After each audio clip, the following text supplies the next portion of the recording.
Can you guess? It's a melon. It's honeydew. The F&' Sharp chef's knife is perfect to cut right down the middle of this, and then we'll go ahead and take the tip of the chef's knife and work that a 45-degree angle all the way around that seed pocket, and then we'll simply just scoop up those unwanted seeds. Alternatively, you can use a spoon, but why dirty up another utensil? Cut side down, slice on the outside, reserving as much flesh as possible.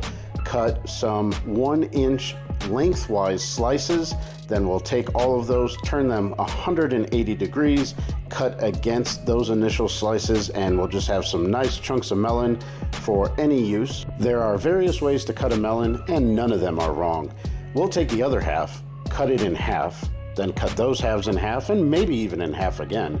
We'll just create these crescent shapes that we'll take towards the tip of the knife to cut through the flesh, going all the way but not through the skin, leaving this accordion effect. And for something different, a contrast in flavors, Tajin is a Latin seasoning that has chili and limon. It's a perfect contrast against the sweet fruit.